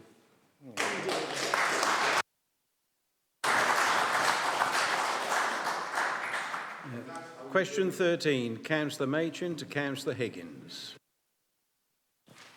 Thank you, Chair. Could the Cabinet Member for Education and SEND outline how Section 106 developer contributions are being utilised to support education infrastructure across the county? In particular, how is the funding prioritised to ensure adequate school places, improvements to facilities and provision for special educational needs and disabilities in response to housing growth? Thank you. Councillor Higgins. Thank you, Councillor Machin. What I've found since joining Education and SEND is that I've only found this recently, that the S106 funding can be used for SEND placements, which I didn't realise when I first came here. I noticed that we were getting S106 funding for new schools and new placements at schools, which was good. I was really pleased for that. So to answer your question, Councillor, S106 funding is for new developments where the infrastructure needs to be put in place. They'll bring it in for roads, for playgrounds, whatever is needed for that development. And obviously, they'll bring it in for education where new schools are needed or new placements. Just recently, I was looking at the paperwork for this S106 funding, and I found that we could do a claim for SEND provision. So I asked officers why we hadn't been claiming for that, and they said that they hadn't got capacity. So I spoke to Cabinet, I spoke to a finance member, and we decided to look into possibly recruiting a worker to concentrate on looking at S106 funding for education provision on a 2-year placement. So we've decided that that's what we're going to do, take that forward. So for a 2-year placement for somebody to work on getting us extra SEND provision, which is desperately needed, as we all know, it'll cost us roughly £232,000 over 2 years. I asked officers to give me just a guideline of how much funding, because I know how this came up. I went to Kerborough to look at the new development in Lichfield. They've got 1,200 new houses, and they're going to have a school. And when I asked officers if they could just tell me how much money we could have made if we'd have gone for SEND as well, what he said was, this is only a rough thing, but using the methodology, can't get my teeth in now, you know what I mean, methodologically, you can all say that for me, in the SEICP, 1,200 homes equals 5.88 primary SEND pupils and 11.52 secondary SEND pupils, totalling £461,744. Primary SEND is 1,244,252, secondary SEND. So with a grand total of £705,996, in excess of £1.7 million, we have possibly lost by not putting a worker in place to look at the SEND funding with the S106. So I can't understand why we haven't done that before. And I can only say it was another mistake possibly from the previous administration, but we're not going to make that mistake. And I went to Beaconside yesterday where there's a massive development. They're building a new school, and I'll make sure that we're definitely on there for the S106 funding for education and SEND. Thank you. Thank you. Moving on to question 14, Councillor Parton to Councillor Screen.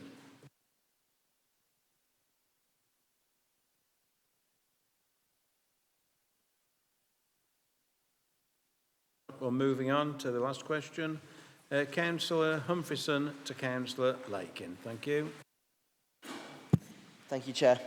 And thank you, Councillor Lakin, for your comprehensive answer to my written question. Can I please ask, surely the previous Tory administration could see they were failing the children of Staffordshire by failing to follow the expert feedback provided as a result of the inspection. So why did they proceed with even more cuts? Councillor Lakin, thank you. Thank you, Mr. Chairman. Thank you, Councillor Craig. You've just heard from Councillor Large the fact that there's been £47 million worth of cuts in children and families and since 2016 by the previous administration. All I can say is shame on them for that. They literally took the bread out of the mouths of Staffordshire babes.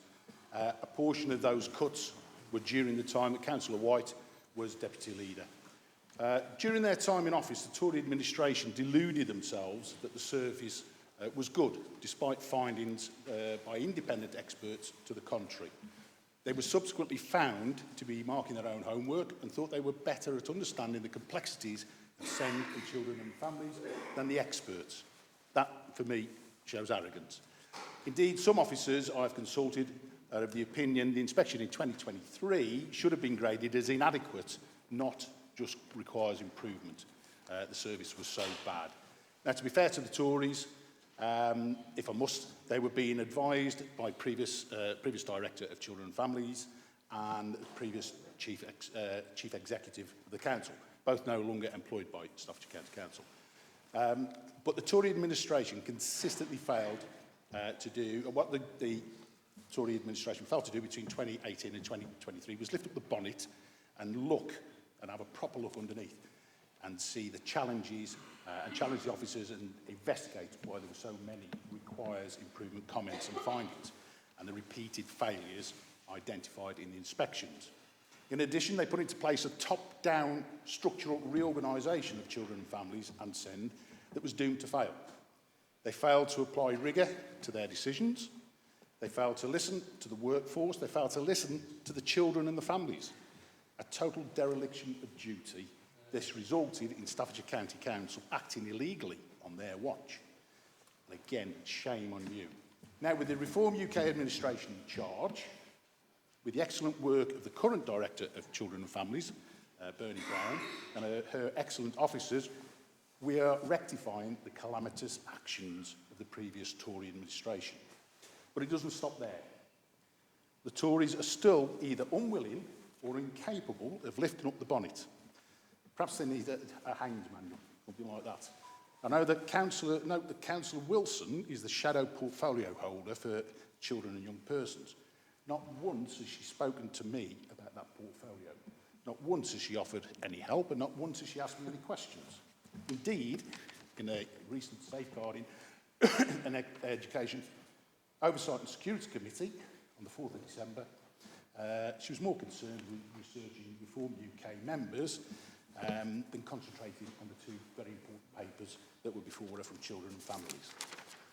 Maybe, I don't know, perhaps she was still wants to defect to Reform and was looking for a suitable sponsor. Who knows?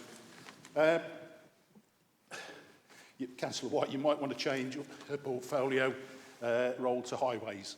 You know, she seems pretty apt at standing in puddles at the Stew Pony, complaining about flooding. A problem now solved by Reform UK after 14 years of inadequate work. This Reform UK administration has lifted up the bonnet in children and families and SEND. We've looked underneath and are working with the Chief Executive of the Staffordshire County Council, the Director of Children and Families and SEND, their officers, the frontline staff, and we are putting into place a restructure of the service that is fit for purpose, and this will be legal and will be a credit to Staffordshire. This Reform UK administration is totally supportive of children and families and SEND. Our Staffordshire children are top priority. They are the future of Staffordshire, the beating heart of Staffordshire. As such, we will invest, as Councillor Large has said, in children and families and SEND services. This commitment was made clear to the members of the Ofsted inspection last week and yesterday, and they were extremely appreciative of our political commitment. Thank you.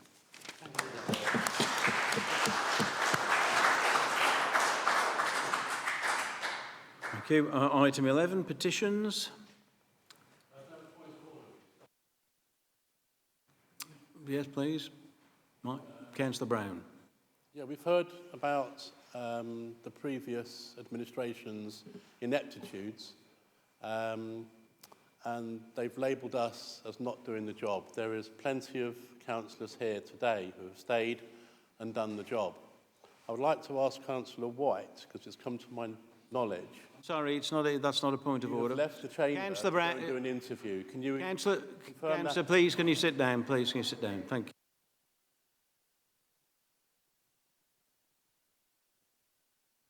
Councillor White. Thank you very much. I will just rise to confirm. Just leave the chamber for a couple of moments. Sorry, Councillor Broom. Well, thank you very much for that. I left the council chamber for a couple of moments and I returned, but I will also take the opportunity to wish everybody a very Merry Christmas.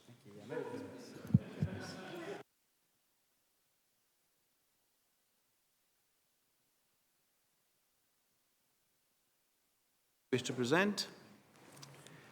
No, thank you very much. That concludes the meeting. Thank you very much. Thank you.